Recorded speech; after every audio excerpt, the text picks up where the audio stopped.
Hi everyone, I'm Rita from Rooted in Language. Thanks for joining me for our last episode on literacy development for this season. If you didn't catch the previous 3 episodes, I encourage you to go back and listen. Even if your children are far along on their literacy journey, you can learn so much when you fully understand the roots of their current skill level. So be sure to go back and listen. In this series on literacy, I explained that a child's path to literacy moves through phases. And these are pretty typical phases that researchers talk about. There's this pre-literacy phase, early literacy, developing skills, deeper learning, and then finally independence.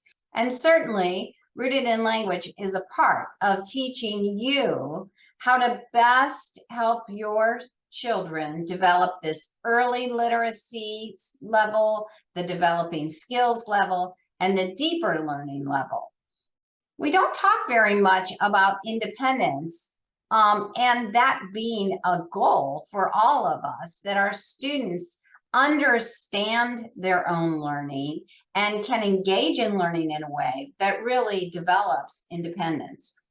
But we've done various podcasts and blogs in the past that have really focused on this idea that as we develop skills, we lay a foundation for independence.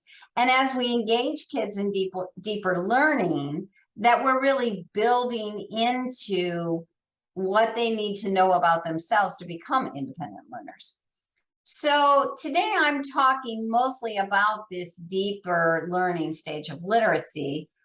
And as we discussed before in prior podcasts, teaching kids how to decode is no small task.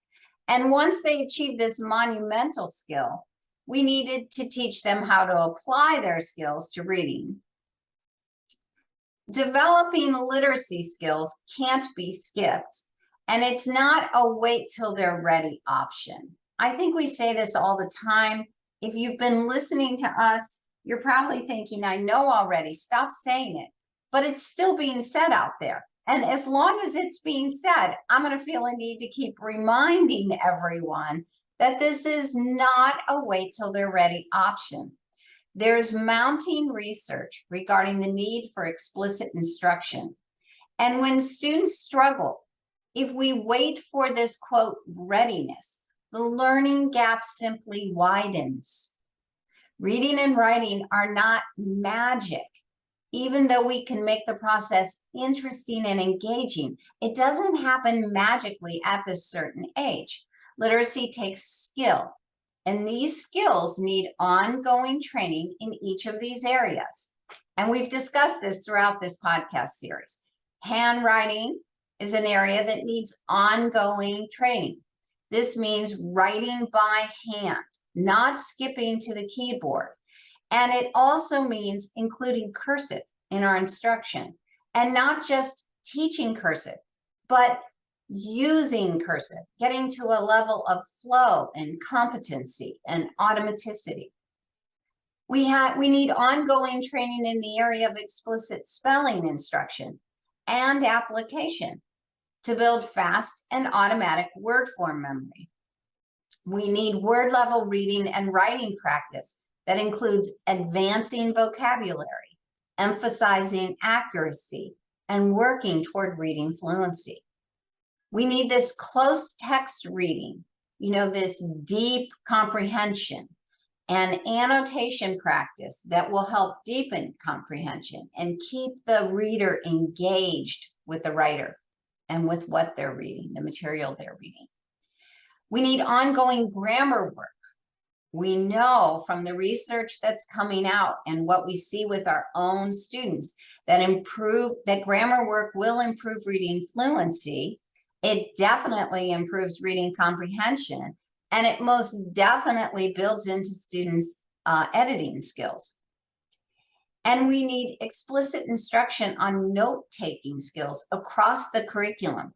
And again, this feels like it's just building into deeper comprehension, but note-taking skills really builds into developing concepts and engaging with concepts in this deep learning way. and gaining the kind of knowledge that we can retain and apply to more learning down the road. And certainly we can see where note-taking skills are needed for independent learning in the future.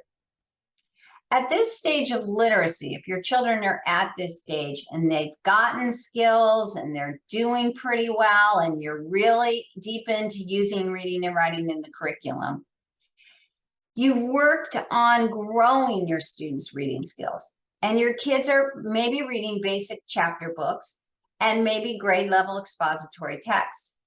Maybe they prefer graphic novels or books with a lot of white space per page still. Maybe they still struggle to persevere and finish grade level chapter books.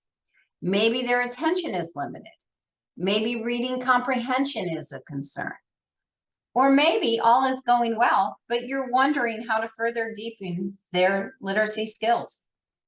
As we also discussed at this stage, your kids have learned how to encode, to write and spell basic sentences, ideas, and even a few paragraphs. We all recognize that writing is a complex and advanced skill that kids need to learn over time. So how do we continue to strengthen our kids' writing level? After all, we know writing is tied up in complicated skill areas that need to be addressed. We know from the research that helping kids develop clear sentence production is needed for writing flow. Kids need to work on how to create short answers for writing precision. We want kids to develop well-sequenced ideas and to practice connecting writing to meaning. Kids need to learn analytical writing to deepen the content of what they express in their writing. Kids need organization of these different writing genres, and they need ongoing practice in each one. Of course, we all recognize kids need some punctuation work and grammar usage, and certainly we need this explicit training in revision and editing. So let me stop here and tell you a story about one of my students. This young girl and her family had been sorting through many erroneous options about literacy. They were told to wait till she was ready, and they were told to teach reading before teaching writing and spelling. That's very common out there, this idea that we only teach reading first and that writing comes later, and don't even worry about spelling right away. She had also tried programs that focused on this right brain learning and these word visualization techniques. Unfortunately, literacy research does not support any of these ideas.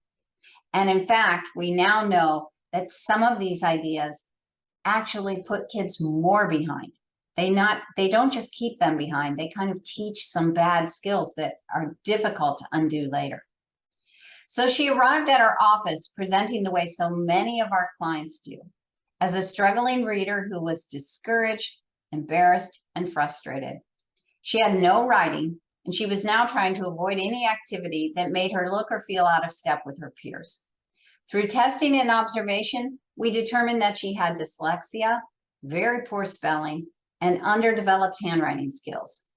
We worked for a few years on all the prior levels of intervention, and we talked about this in prior podcasts, strengthening her word level skills through explicit spelling instruction and practice, strengthening her writing and editing skills through intentional copywork and dictation, this word level practice and sentence level practice, engaging in bits and pieces of writing and partnership writing to work on writing flow in original writing practice. Practicing her reading skills at the word level, sentence level, paragraph and story level, and venturing into other curriculum. And encouraging grade level work to keep her vocabulary and concept level up to speed. Then we began to dive deep into reading comprehension, grammar knowledge, writing genres, and revision and editing. We still use strategies of partnership writing and bits and pieces of writing, but we use this writing to focus on creating projects for different writing genres. We still wrote for fun to keep her ideas flowing and to develop her voice, but we moved fun writing into goal-oriented writing. And then eventually, I mean, fun writing can be goal-oriented anyway, but we really started to focus on this goal-oriented writing.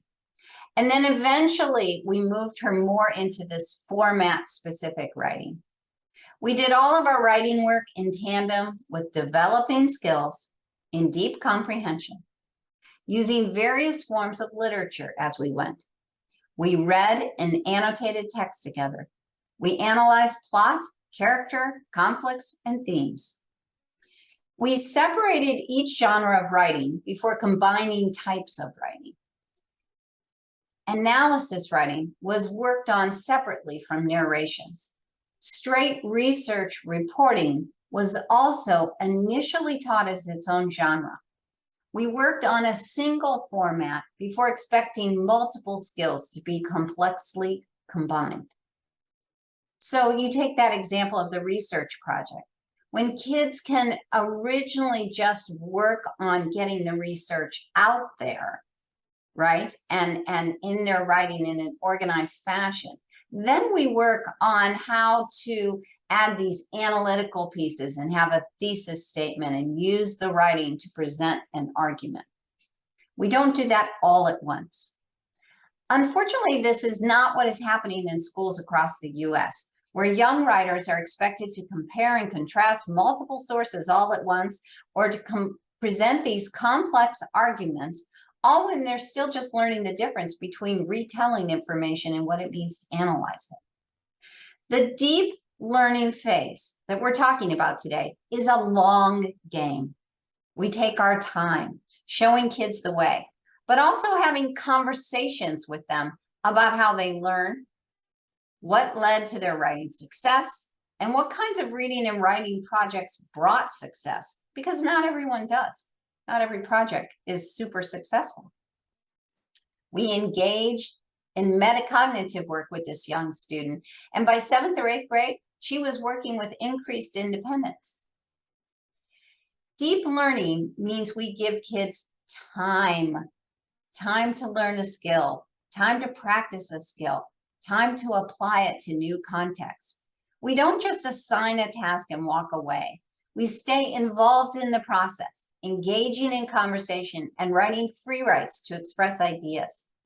Deep learning means we teach grammar in a functional way and then help students apply their learning as they revise and punctuate their writing. And again, we don't just edit, we engage in metacognitive work to support their growing organization and revision skills. My young student began to have more reading and writing assignments independent from me. She was expected to annotate text on her own and then come back and share results with me. Then we would engage in discussion of our compared annotations. She was given short writing assignments to develop her opinions about various plot devices or characters or conflicts or themes. And she was given self-editing assignments as well. So something like, okay, great paragraph. I want you to go in and I want you to think about where you may need commas based on this grammar idea that we had learned. I wanted to see how she did on her own when she applied her knowledge without me sitting right beside her.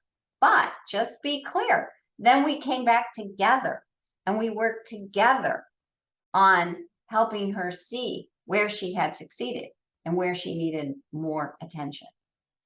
Each and every time she compared and shared her work with our goals, she began to see how conversation and writing flow from the same ideas. She began to look for deeper meaning within text. She began to identify powerful quotes and identify evidence to support her ideas.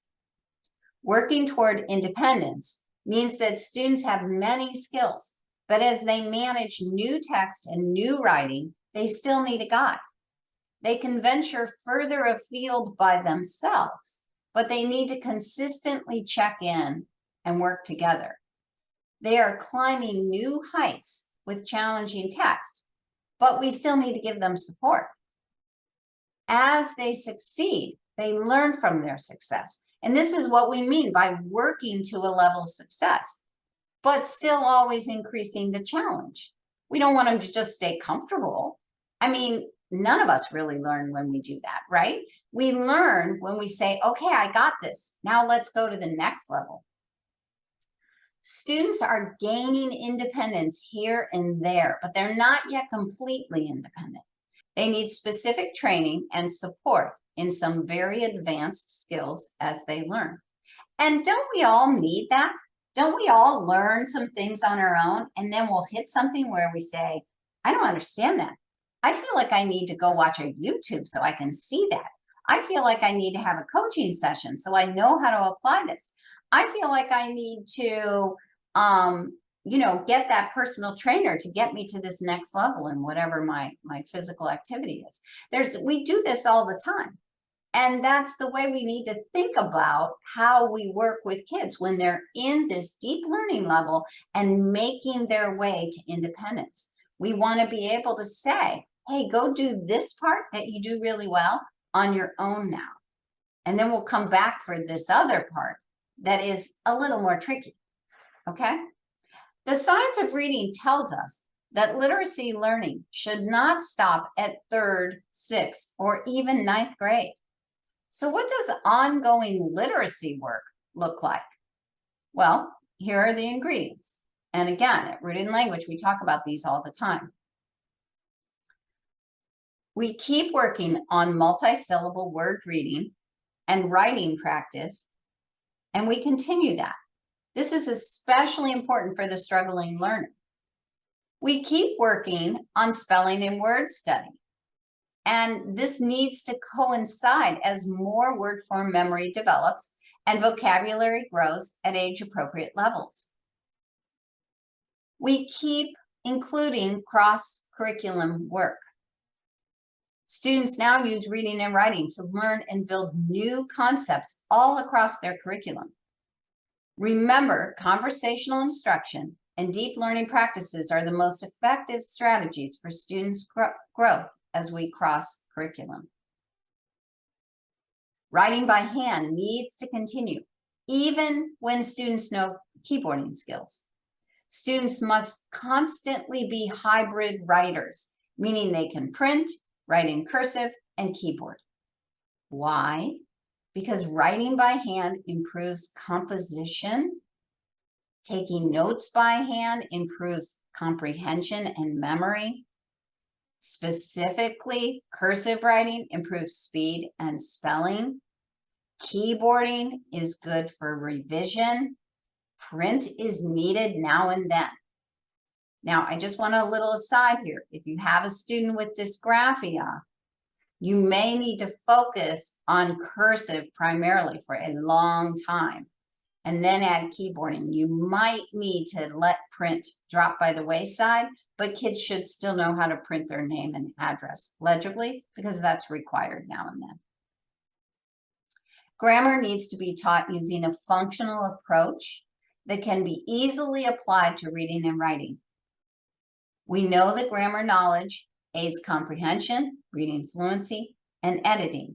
And grammar work just naturally increases as students are reading and writing more and more complex text. Educators play a crucial role in the students' growth toward independence. We engage students, share the process, monitor the pace, and modify as needed. We also focus on meaningful content. What this means is we toss out the junky programs and we focus on creating genuine learning experiences. And let's go back to that idea of time. We also allow time for the student to become self-directed learners, building reading and writing opportunities around their particular interests. In other words, we kind of show kids how they can become experts in their, quote, field of study when we give them time to really apply their literacy skills to their particular areas of interest. And let's not forget, we have some executive functioning issues here. As educators, we're still helping kids coordinate and juggle their school day as we teach them how to manage their time and a schedule, as well as adhere to deadlines. We are preparing students for life, and we want kids to understand how to accommodate others, how to accomplish goals, how to be responsible. This isn't easy stuff for high school kids even. Now, some of us have kids who are kind of naturally gifted in this, but most kids are really still in the stages in middle school and high school of learning these skills. And that doesn't mean we make excuses for them. That doesn't mean we do it for them, but it does mean that we put some things in place to support them. We do check-ins. We teach them how to organize. We potentially show the consequences of when they don't meet deadlines, how work builds up, how working ahead matters, how creating a schedule matters. These are the kinds of things that we are a part of with our students, and they need our help in this. They need to become independent adults eventually. Our role at Rooted in Language is to help you help your student. We share ideas on how to engage in deep learning to improve comprehension and composition. Our classes on reading and writing help you understand the next steps to apply skills within a broadening curriculum. We help you understand how to modify the pace to meet your students' particular learning needs. We discuss when to transfer habits and strategies to the student. We also help you continue foundational learning for spelling and word study and functional grammar study through our classes and some of our materials. Deep learning strategies are powerful. They facilitate a student's growing sense of ownership and independence. As students succeed, they build more confidence to engage with more challenging materials. This is why teaching to a level of success matters, but it must be paired with ongoing challenges, as I've already said. We need to keep presenting at this, quote, just right level. And educators refer to this as a zone of proximal development. It's this just right level for where your student is right now. So this is the recipe of how to be impactful in our students' growth. Working to a level of success improves students' interest, motivation, and retention. Engaged learning that is active, interactive, and deep improves their desire to explore ideas. And yes, let's include lots of practice. Providing challenges that are just right empowers students to become harder, more responsible learners. RIL classes teach the why, the how, the what across all areas of language arts. But figuring out when to move to the next level is a bit more tricky. So we offer some coaching sessions to counsel you regarding your students' next steps. If you have a struggling writer, be sure to take our writing classes to help you understand the process. The writing path that is not sequential, but weaves in and out of different levels depending on the writing task. That's the way we work with kids. We weave in and out of different levels based on different kinds of writing tasks. So we're always working to this level of success, and we're always working toward advancing them to the next step. Our classes address the various aspects of writing and how to determine which level your student needs across the curriculum, how to help you determine that. If you have a struggling reader, be sure to take our reading accuracy, fluency, and comprehension to help you understand your students' reading challenges. This class not only addresses reading comprehension, but we teach more multi-syllable word work, how to improve reading fluency skills, and we have lots of samples of some deep learning projects that you can use in your homeschool, coordinating both reading and writing. We always want reading and writing being worked on together. All our classes show you the path, not only for your child, but to help you understand your students' needs. That's why we call them laying a path. We help you see the inherent challenges within each area of study. If you have an older student, it can be difficult to know how to use our resources in Rooted in Language. It's much easier if you come in at this pinwheels level, of course. But that's why we offer this year-long group coaching class called Roots Entwined. Roots Entwined meets 3 meetings each semester where we share some instruction, plus 3 more Q&A sessions where you share how the work is going with your student, and we discuss next steps for you. We help you put it all together with an emphasis, though, on continued copywork and dictation, as you also layer in more original writing. So we're always working on these foundational writing skills while also adding in some next level writing skills. Before you take the class, we do recommend that you've taken at least one of our classes already. It helps to get you acclimated to who we are and how we teach and the way we're thinking about literacy.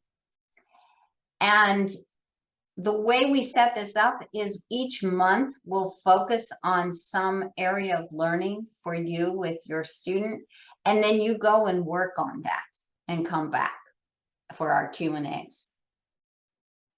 We know that unless kids put their literacy skills into practice, they will hit a wall, especially struggling learners. We see this all the time, where kids have had good phonics work, but they aren't writing.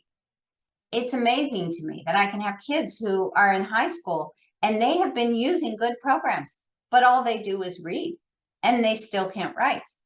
That's not what we want. It's not functional and it's not full literacy. That's only knowing one side of a two-sided coin. In our supported writing and editing class, we discuss the theory and practice behind our 3-part method, which always includes original writing with multiple strategies. So we have lots of different partnership writing and original writing activities and various levels of editing at each stage. And we talk about this explicitly in our supported writing and editing class. And then the other part of this is the copy work and dictation work, which we help you with specifically in that Roots Entwined class. And we always add editing there too. So we have this copy work dictation with editing, some leveled writing with partnership and bits and pieces, and then original writing with editing where students are working a little more on their own and coming back and doing this kind of give and take with us as we teach them along the way. For supplementary strategies to strengthen your students' reading comprehension and pair it with some writing projects, investigate these Rooted in Language products: Annotating Literary Elements, Trees in the Forest, Explore a Story, and Sticky Ideas. That's certainly not all we do, but it gives you a sense of the kinds of projects we like to do with kids as we work them through these levels. We are here to help you teach your students all the way up to independence and literacy, ready for college and for life. Check out our website at rootedinlanguage.com. Join our Rooted community on Facebook, where you can ask questions and join in discussion with like-minded home educators. If you enjoy what you've heard today, please give us a like, subscribe, and follow our podcasts, blogs, and YouTube channel. As always, we at Rooted in Language appreciate all you do to help your child become the best reader and writer it can be. This is Rita Savasco. Thanks for listening.